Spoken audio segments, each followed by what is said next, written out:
Hello students, તો ફરી એકવાર એક નવો વિડીયો આવી ગયો છે. સંભાવના ચેપ્ટર આપણું ચાલુ જ છે અને તમને કહ્યું હતું કે પાસાને એકવાર ઉછારવામાં આવે છે એ ટોપિક પત્યા પછી પાસાને 2 વાર ઉછારવામાં આવે છે, આપણે તેના ઉપર ચર્ચા કરીશું. તો ચલો થોડો પણ ટાઈમ બગાડ્યા વગર આપણે આગળ વધી જઈએ. ચલો તો હવે અહીંયા ડાયરેક્ટ સવાલ જ મેં લખ્યો છે, તો અહીંયા જ આપણું બધું આવી જશે. તો 2 પાસાને એક સાથે ઉછારવામાં આવે છે. 2 પાસા એક સાથે ઉછારવામાં આવે કે પછી એક પાસાને 2 વાર ઉછારવામાં આવે, બંને કેવું સરખું. તમામ શક્ય પરિણામો લખો, એટલે આપણને પહેલા પરિણામો લખવાના છે કયા કયા બની શકે. પછી સવાલ છે પાસાની સપાટી ઉપર દેખાતી સંખ્યાઓનો સરવાળો. પાસા ઉપર મતલબ 2 પાસા ઉછારવામાં આવે તો એકવાર 3 આવે, એક પાસા પર 3 હોય કે બીજા પાસા પર 5 હોય તો સરવાળો કેટલો થઈ ગયો? 8 થઈ ગયો. તો એ સરવાળાની વાત છે કે એટલો સંખ્યાઓનો સરવાળો 11 હોય, પછી બીજું અવિભાજ્ય સંખ્યા હોય, ત્રીજું 12 કે તેથી નાનો હોય ને ચોથું 3 નો ગુણિત હોય. આ બધાની સંભાવના શોધવાની છે. અહીંયા મેં નથી લખ્યું, લખી દઉં. ઉપરોક્ત તમામની સંભાવના શોધો. જો સ્ટુડન્ટ્સ પાસાવાળો દાખલો 3 માર્કમાં પણ પૂછાતો હોય છે, 4 માર્કમાં પણ પૂછાતો હોય છે.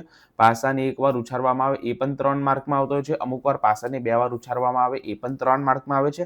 અમુક વાર પાસાને એકવાર ઉછારવામાં આવે એ 4 માર્કમાં આવે છે. અમુક વાર પાસાને 2 વાર ઉછારવામાં આવે એ 4 માર્ક્સમાં આવે છે. ઓકે, તો આ ઇમ્પોર્ટન્ટ દાખલો છે. ચલો હવે જોઈએ કે સોલ્યુશન.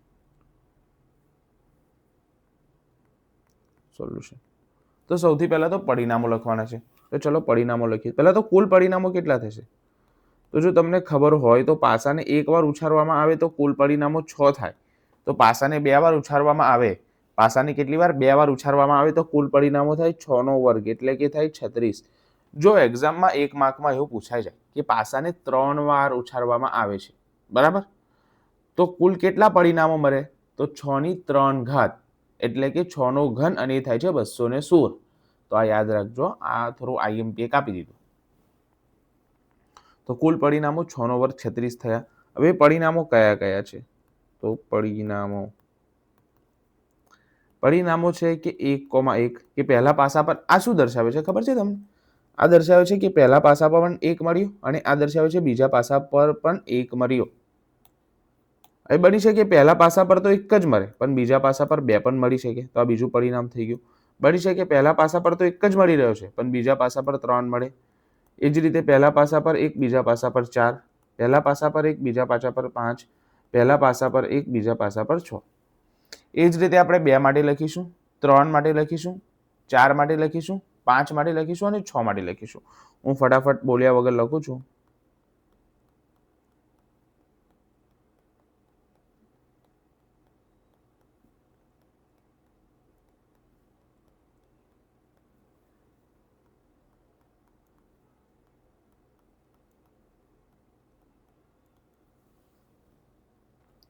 તો સ્ટુડન્ટ્સ તમને દેખાતું હશે કે આપણા પરિણામો લખાઈ ગયા છે, બરાબર. આ 6 છે, આ પણ 6, 12, આ 6, 18, આ 6, 24, 6, 30 ને 6, 36. ઓકે, તો આપણા પરિણામો ટોટલ બધા લખાઈ ગયા છે. હા, તો પહેલો જે સવાલ હતો કે પરિણામો લખો એ લખાઈ ગયા. હવે ચલો જવાબ તરફ જઈએ કે 11 હોય, સરવાળો 11 હોય તેની સંભાવના. તો નંબર 1, ઘટના એ પાસાનો સરવાળો 11 હોય તેમ દર્શાવે છે. તો એની સંભાવના P of A બરાબર n/m. જો અગર તમને સૂત્ર યાદ હોય, સોરી, m/n, જ્યાં m એ શક્ય પરિણામો છે અને n એ કુલ પરિણામો છે. તો અમુક વાર આ રીતે પણ લખીએ તો ચાલે, વારે ઘરે બધું લખવું ના હોય તો. ખબર પડી ગઈ? હા, ચલો તો મેં તમને હજુ એક રસ્તો બતાવી દીધો ડાયરેક્ટ લખવાનો.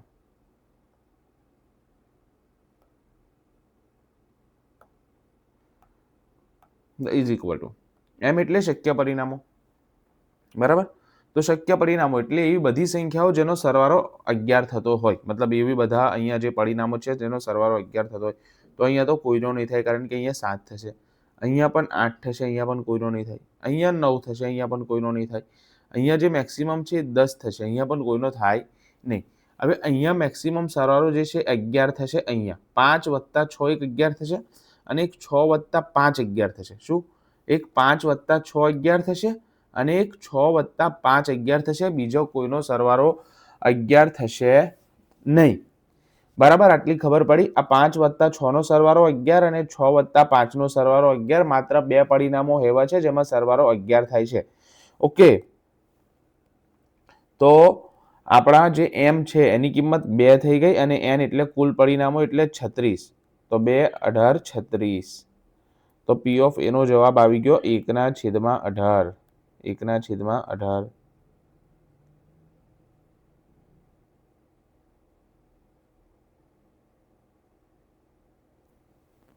ઓકે, તો આ જવાબ આવી ગયો 1/18. ચલો હવે બીજા નંબર ઉપર જઈએ આપણે. બીજું શું કે છે? અવિભાજ્ય સંખ્યા હોય, સરવાળો અવિભાજ્ય સંખ્યા હોય તો અહીંયા સૌથી ઓછામાં ઓછો સરવાળો 2 છે, અને સૌથી વધારેમાં વધારે સરવાળો કેટલો થાય છે? 12 થાય છે. 6 + 6 12, એનાથી વધારે નહીં થાય, અને 1 + 1 2, એનાથી ઓછો નહીં થાય. તો 2 અને 12 વચ્ચે કઈ કઈ અવિભાજ્ય સંખ્યાઓ આવે? તો 2 અને 12 વચ્ચે જે અવિભાજ્ય સંખ્યા હોય તો પહેલા તો 2 આવે, બરાબર, પછી 3 આવે, પછી 5 આવે, પછી 7 આવે, અને 9 ના આવે, સીધી 11 આવે. ટોટલ 5 અવિભાજ્ય સંખ્યાઓ આવે. તો આપણને એ જોવાનું છે કે કોનો કોનો સરવાળો, આપણને શું જોવાનું છે? કોનો કોનો સરવાળો, કોનો કોનો સરવાળો 2 2 3 5 7 અને 11, આ 5 સંખ્યાઓમાંથી જે પણ સંખ્યાઓ સરવાળો થતો હોય એવા પરિણામો લેવાના છે. તો પહેલો તો આ થઈ ગયો, આનો સરવાળો 2 થાય છે, 1 પરિણામ. આનો સરવાળો 3 થાય છે, એટલે 2 પરિણામો થઈ ગયા. આનો સરવાળો 5 થાય છે, એટલે 3 થઈ ગયા, બરાબર. આનો સરવાળો 7 થાય છે, એટલે કે 4 થઈ ગયા. આવા 4 પરિણામો થાય છે, બરાબર. પછી આપણે આગળ વધીએ. આનો પણ સરવાળો 3 થાય છે, એટલે 5 પરિણામ. આનો પણ સરવાળો 5 થાય છે, એટલે 6. પછી કા આવી જશે 7, પછી 3 1 આપણે લખી જ લઈએ કે કોણ કોણ છે કે જેનો સરવાળો અવિભાજ્ય સંખ્યા થતી હોય. તો ચલો ને આમ ગણવા કરતા, ઘટના બી એટલે સરવાળો અવિભાજ્ય સંખ્યા થાય. અવિભાજ્ય આ રીતે ગણવા રહીશું, ભૂલી જઈશું. એના કરતાં એક મસ્ત તમને રસ્તો બતાવું, થોડું લખવાનું થશે એમાં, બરાબર. તો બીના પરિણામો, તો કયા કયા પરિણામો હોઈ શકે બીમાં? બીના પરિણામો કયા કયા હોઈ શકે? તો પહેલા 1,1 હોઈ શકે, પછી 1,2 હોઈ શકે, પછી 1,4 હોઈ શકે, અને પછી 1,7 1,5 હોઈ શકે, 1, ના, પછી હોઈ શકે 1,6 કે જેનો સરવાળો 7 થાય છે. ઓકે, પછી પહેલી લાઈનમાંથી આ 4, બીજી લાઈનમાંથી કયા કયા? તો બીજી લાઈનમાંથી 2,1 હોઈ શકે, 2,3 હોઈ શકે જેનો સરવાળો 5 થાય છે, અને પછી 2,5 હોઈ શકે જેનો સરવાળો 7 થાય છે. તો બીજી લાઈનમાંથી આ 3. ત્રીજી લાઈનમાંથી કોણ કોણ?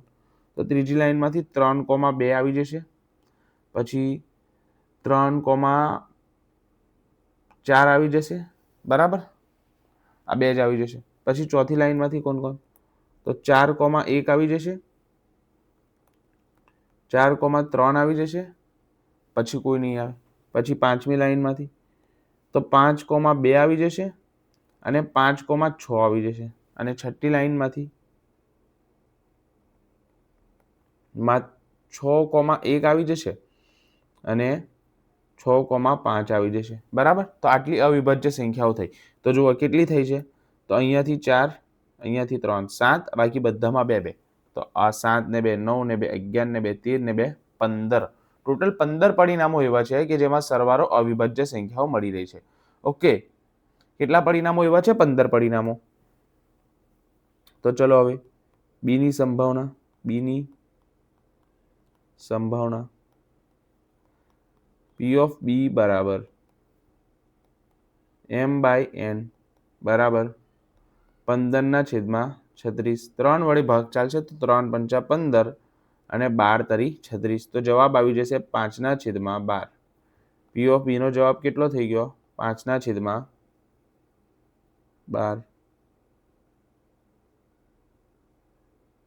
ઓકે.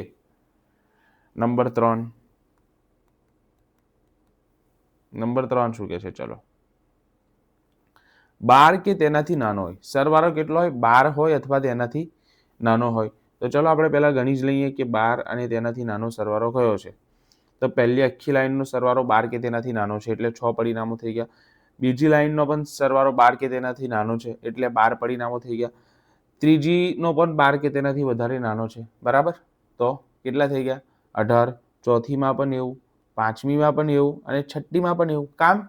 કારણ કે સરવાળો જે છે એ વધારેમાં વધારે 12 જ થાય, એનાથી વધારે ના થાય. પડી ખબર?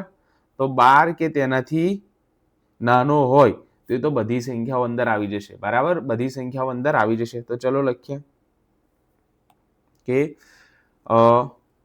ઘટના સી એટલે સરવાળો 12 કે તેનાથી નાનો હોય તો સી ની સંભાવના, કોની સંભાવના? સી ની સંભાવના પી ઓફ સી બરાબર m/n. અહીંયા m ની કિંમત પણ 36 થઈ જશે, કારણ કે બધી જ સંખ્યાઓ એવી છે કે જેનો સરવાળો 12 કરતા નાનો છે અથવા 12 છે. તો 36/36, અંશ અને છેદ કેન્સલ, જવાબ આવે 1. તો પી ઓફ સી બરાબર કેટલો થઈ ગયો? 1.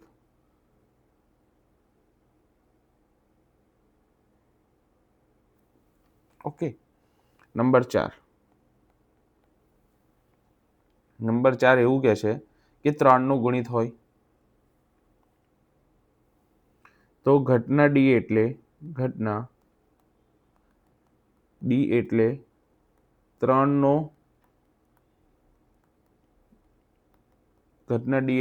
નો ગુણિત હોય, બરાબર? તો ઘટના ડી માટેના પરિણામો, પહેલા પરિણામો લખી દઈએ, કારણ કે આમ ડાયરેક્ટ શોધવામાં મજા નહીં આવે. તો ડીના પરિણામો કયા કયા? તો એવી સંખ્યાઓ જેનો સરવાળો 3 ના ઘડિયામાં થતો હોય, આવતો હોય. જે રીતે 1,2, 3, પછી 1,5, આ 6 થઈ જાય છે. પછી પહેલી લાઈનમાંથી, પછી બીજી લાઈનમાંથી 2,1 અને 2,4. ત્રીજી લાઈનમાંથી 3,3 અને બીજું શું આવશે? 3,6, કારણ કે 9 થાય છે. ચોથી લાઈનમાંથી 4,2 અને પછી આવશે કઈ? તો 4,5, 9 થશે. પછી 5,1, 6 થાય છે અને 5,4, 9 થશે. પછી 6,3, 9 થશે અને 6,6, 12 થશે. તો દરેક લાઈનમાંથી 2 આવે છે. ઓકે. તો ડી ના પરિણામો કેટલા થઈ ગયા? 1, 2, 4, 2, 6, 2, 8, 2, 10 અને 2, 12 થઈ ગયા. ઓકે. અને તમને બીજી રીતે ગણવું હોય તો તમે એ રીતે કરી શકો છો. કુલ પરિણામો 36 છે અને મને 3 નો ગુણક જોઈએ તો 36 ભાગાકાર 3, તો 12 તરી 36. આમ પણ તમે ગણી શકો છો, પણ સારો રીત આ રીતે રહેશે તો કઈ ગ્લિચ ના આવે, બરાબર? ગ્લિચ એટલે કઈ ભૂલ ના પડે. ઓકે. તો ડી ની સંભાવના પી ઓફ ડી બરાબર m/n. m અહીંયા કેટલો છે? 12. n કેટલો છે? 36. તો 12 તરી 36. તો પી ઓફ ડી બરાબર શું થઈ જશે? 1/3. ઓકે. તો આપણો થઈ ગયો ફાઇનલ જવાબ અને આખો દાખલો સોલ્વ આપણો થઈ ગયો. ઠીક છે. તો આમાં કંઈ એટલું ખાસ હતું નહીં. જો ઓનેસ્ટલી બધું ઈઝી જ હતું, બરાબર? હવે જોઈએ આગળ આપણે ક્વેશ્ચન નંબર 2, જે હું કરાવવાનો નથી, આ ખાલી તમારા માટે છે, કે એક ભૂરો અને એક કાળો પાસો એમ 2 પાસા એક સાથે ફેંકવામાં આવે છે. હવે અહીંયા મેન વસ્તુ એ છે કે પાસો કયા કલરનો છે આપણનાથી કોઈ મતલબ નથી. આપણને કોઈ પણ મતલબ એ વસ્તુથી નથી કે પાસો કયા કલરનો છે. આપણે તો બસ એ વસ્તુથી મતલબ છે કે પાસાને એકવાર ફેંકવામાં આવ્યો, પાસાને 2 વાર ફેંકવામાં આવ્યો, કે 2 પાસાઓને ફેંકવામાં આવ્યા. તો અહીંયા એક ભૂરો અને એક કારો, એક ભૂરો અને એક કારો એમ 2 પાસાઓને ફેંકવામાં આવ્યા છે. બરાબર? કોણે કોણે એક ભૂરો અને એક કારો એમ 2 પાસાઓને ફેંકવામાં આવ્યા છે. તો આપણા માટે તો પાસાને 2 વાર ઉછાળવામાં આવ્યો છે અથવા તો 2 અલગ-અલગ પાસાને ફેંકવામાં આવ્યા છે. તો એ જ વસ્તુ છે કે તમામ શક્ય પરિણામો લખો અને પાસાની સપાટી ઉપર દેખાતી સંખ્યાઓનો સરવાળો નંબર 1 8 હોય, નંબર 2 12 કે તેનાથી નાનો હોય અને નંબર 3 9 થી વધુ હોય તેની સંભાવના શોધવાની છે. તો આ દાખલો તમારા માટે છે. કોમેન્ટ સેક્શનમાં મને જવાબ બતાવો કે શું આવી શકે. ઓકે, તો હવે અહીંયા પાસાવાળા દાખલા પૂરા થાય છે આ વિડીયો સાથે. હવે આપણે નેક્સ્ટ વિડીયોમાં વાત કરીશું પત્તાવાળા દાખલાની. બરાબર? તમને પહેલા પત્તા કઈ રીતે વહેંચાયેલા છે એ બતાવીશ અને આપણે બે દાખલા ગણી લઈશું અથવા તો એક જ દાખલો જેમાં ઘણી બધી વસ્તુ આવડી લે એ ટાઈપનો એક દાખલો ગણી લઈશું. ઠીક છે? પછી પણ સંભાવનાનો એક લેક્ચર આવશે, પણ એ આવશે સીધો એક્ઝામના 1-2 દિવસ પહેલા, કે જેમાં થોડા અગત્યના સવાલો જે આનાથી થોડા હટીને સવાલો છે જે નોર્મલી પૂછાતા હોય છે. દરાવાળા લખોટીવાળા સવાલો પૂછાતા હોય છે. બરાબર? પછી સિક્કાવાળા સવાલો પૂછાતા હોય છે. પછી તમારે પૂછાતા હોય છે આવા 1 થી 90 અંકો લખેલાવાળા સવાલો, પછી પાસાવાળા સવાલો, પત્તાવાળા સવાલો. આના સિવાય જે 3-4 સવાલ છે જે હટીને છે આના કરતા, એનો વિડીયો આપણે બહુ બાદમાં બનાવીશું. એના પહેલાં હું તમને આના પછી મતલબ જેવા પત્તાવાળા દાખલા પતે એના પછી હું તમને આંકડાશાસ્ત્ર વિશે માહિતી આપી દઉં કે આંકડાશાસ્ત્રમાં કેવા પ્રકારના સવાલ આવે છે અને તમે કેવા પ્રકારના કયા પ્રકારે તમે જવાબ લખી શકશો. ઓકે, તો એના માટે તમે ચેનલને સબસ્ક્રાઇબ કરો તો તમને જલ્દી ખબર પડે કે વિડીયો આવ્યો કે નહીં. બીજા લોકોને શેર કરો અને વિડીયો પૂરો જુઓ. બરાબર? મને ખબર છે આ વિડીયોના એન્ડિંગમાં જવું કહું છું, પણ હવે શું કરવાનું, તો વિડીયો પૂરો જુઓ. Thank you.